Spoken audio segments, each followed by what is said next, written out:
Bonjour tout le monde, je m'appelle Cléona et bienvenue à ma présentation qui s'appelle Quelle heure est-il? Hello and welcome to my presentation today, which discusses the teaching of time en français to a junior cycle group. By the end of this presentation, you will become aware of my reasoning behind choosing time as an important topic for today's presentation and how it fits directly into the junior cycle framework. You will be able to critically analyse effective teaching, learning and assessment methods suitable for all the class and all types of learners, and how to link these with key skills and cross-curricular links. Finally, you will learn how to effectively reflect on any possible challenges that may occur in the classroom and be able to prepare effectively. I chose this topic to discuss as it is of utmost importance in everyday living. Students will be taught how to read, write, listen and speak in the target language, in this case French, on the subject of time. Students have already learned numbers in French and now will be able to apply previously learned skills to a new aspect of the language should a student find themselves in the target language country. They will be able to use these skills and react accordingly. The topic will be taught over the space of a week, approximately 4 lessons. Each lesson will be carefully planned to incorporate each of the 3 strands of the subject specification outlined for junior cycle.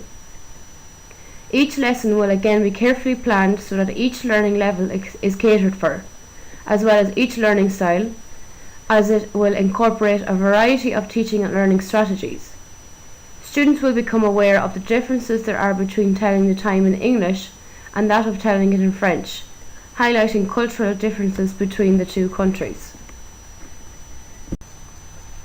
The teaching of this topic will be centred around active teaching methodologies such as group repair work, peer teaching and learning, class discussions, student-led activities, use of ICT and digital technology, and visual and oral aids.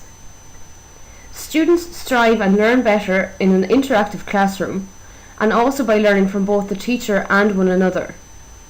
Each type of learner can be successfully involved in each lesson.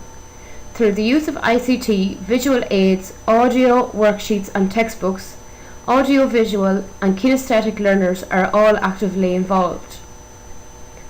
Quelle heure est-il, Monsieur Renard? Or what time is it, Mr. Fox? Is a fun game for students to physically participate in the learning tasks. It is useful for learning the initial time phrases.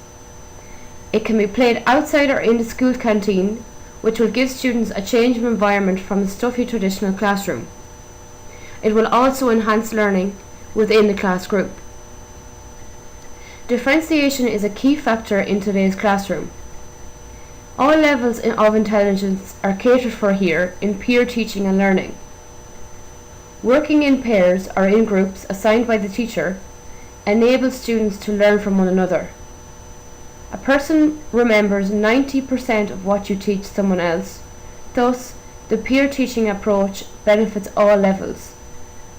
The more able students can be paired with students who may find it difficult and so can learn from each other. The use of ICT in the classroom has become a very popular tool in the modern day, as it attracts visual and audio learners. Adolescents' lives today can revolve around their phones and devices, so using these in the classroom brings their real-life interests into their learning. Other means of differentiation might include preparing more detailed work for the more able students or using higher and lower order questioning. At this point, it is important to note that assessment for learning is significantly different to assessment of learning. As part of the Junior Cert reform, teachers and students are asked to carry out ongoing means of assessment.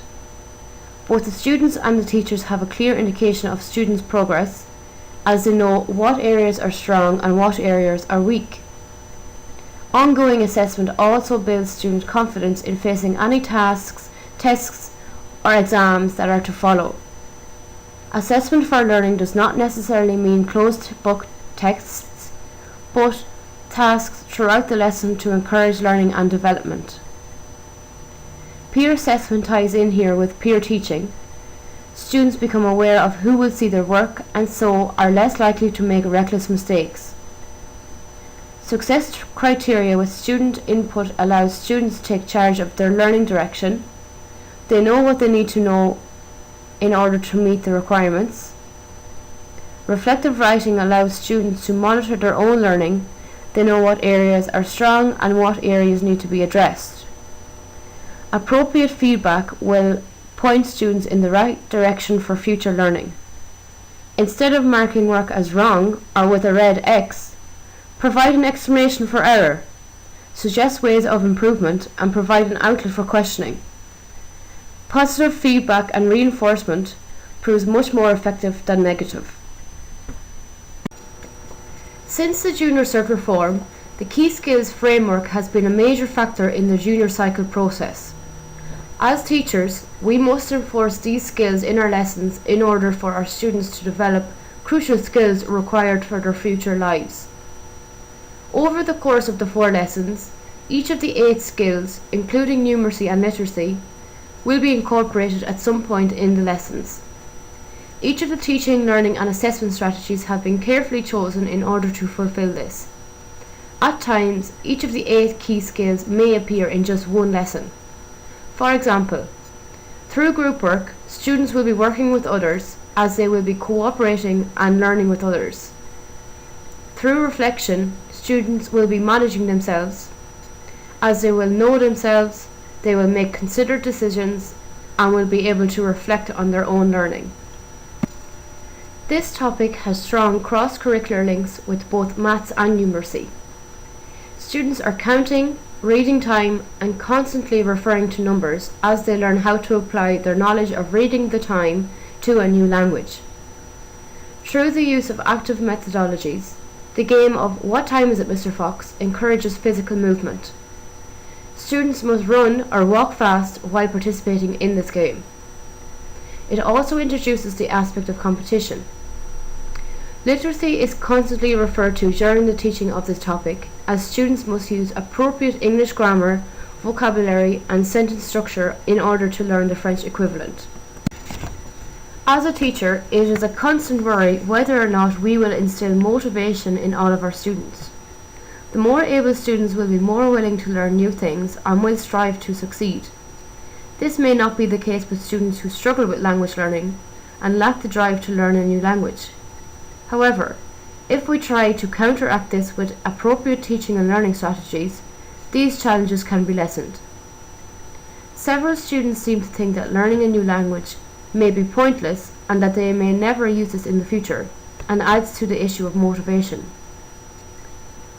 As teaching is moving from the old paradigm to the new, some traditional teachers struggle with active teaching methodologies.